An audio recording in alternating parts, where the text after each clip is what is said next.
What's up guys, my name is Melissa and I am a teacher here in the Brooklyn, New York City area, teaching in the charter schools, and I am coming to you on a Monday after summer school is finished. And I was thinking about something last night. So we have professional development meetings every week, and last week this woman from a different school than mine, she wanted advice from the teachers that were on the call because she couldn't get her kindergartners to sit down, listen to instructions so that she can get through the curriculum. Because in summer school, we have a packed curriculum. It's only 5 weeks, 4 hours of the day, and we need to get a lot done so that these kids can be able to go to the next grade. And she was like, oh, I'm having trouble having them sit. They're not listening to me. I don't know what to do. I need some help. And I'm sitting there like, I wish I was in her school, because I have some tips and tricks that will get her classroom management skills to where they need to be, because that's what it all boils down to. She does not have control of her classroom.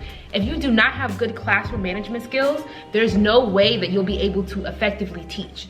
So in this video, I wanted to talk about a few things that has helped me get my classroom management skills to where my kids respect me, they know their boundaries, and I get through my lessons. Okay? We do work in here. Subscribe if you like my content, and let's get into it. So the first thing that has helped me with my classroom management skills is, first thing in the morning, I greet my students, because I want them to know that I see them, they see me, and I'm happy to be here. Like, good morning, how are you feeling? Which leads me to another one, it's checking in. So we greet each other in the morning and we checking in. And not only is this good for you as a teacher to just gauge to see how your kids are feeling in the morning, it's good for the student to vocalize how they're feeling.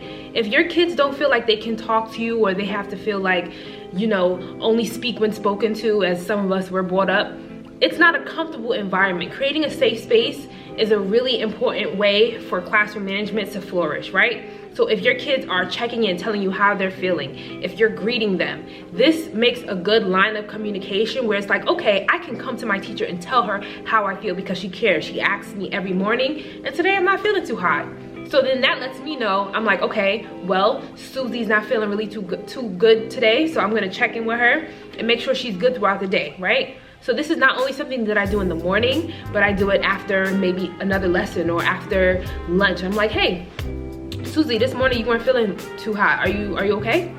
And if they're not, we have a conversation about it. And if they are, I leave it alone, and that's it, right? Just so they know Miss Moore is here, I'm checking in on you, and I care, okay? The second, and I feel like the most important part of classroom management, is having clear and direct instruction and communication, right?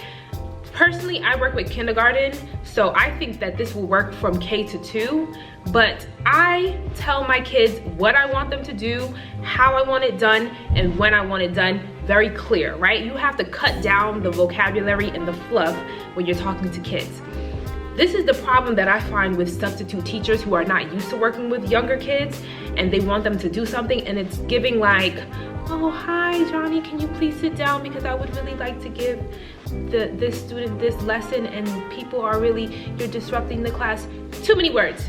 Have a seat. Eyes on me. Crisscross your legs. That's it. It has to be clear and direct, because if it's not, then obviously if you sound like you're giving them the choice, guess what they're gonna choose every time? Disrespect or respect. They're gonna disrespect you. Eyes on me.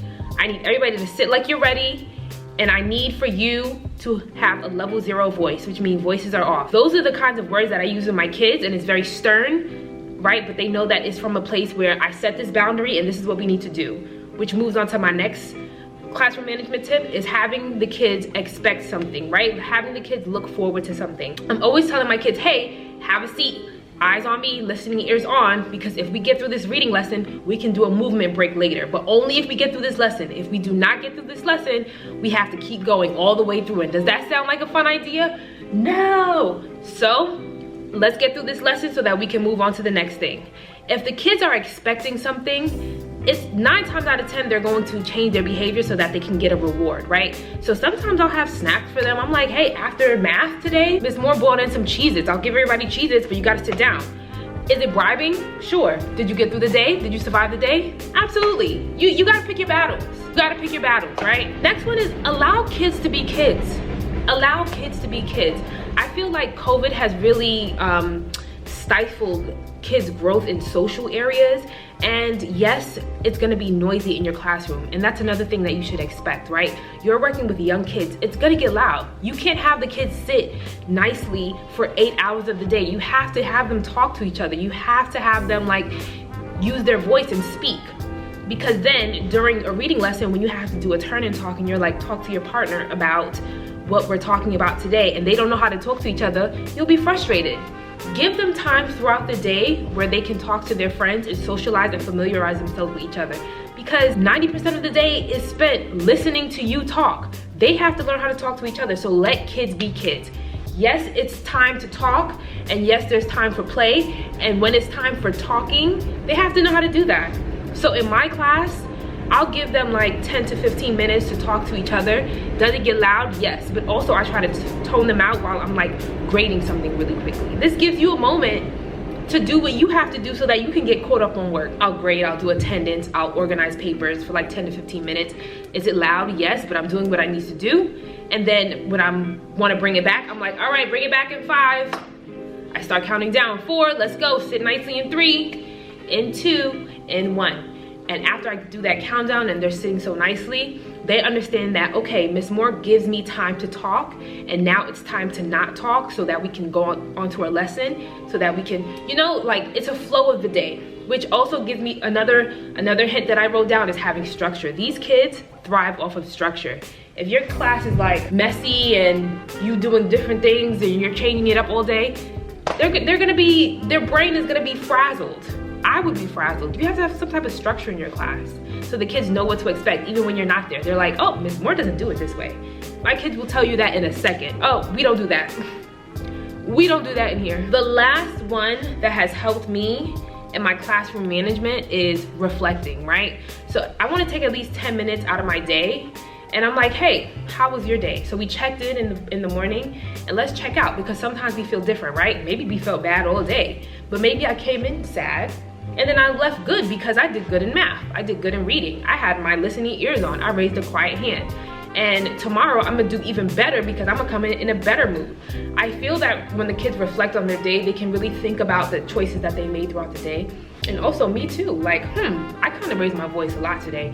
Maybe tomorrow I'll have a better day and I won't raise my voice in that manner, or I'll take my time when I'm explaining something because my friend seemed a little lost when I asked them to do something.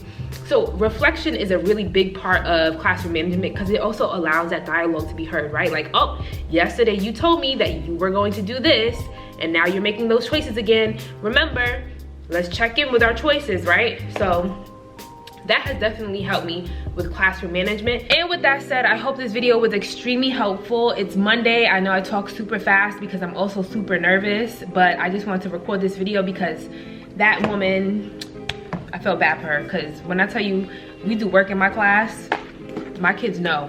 My kids know. I don't rule with an iron fist, but I definitely am a nurturer.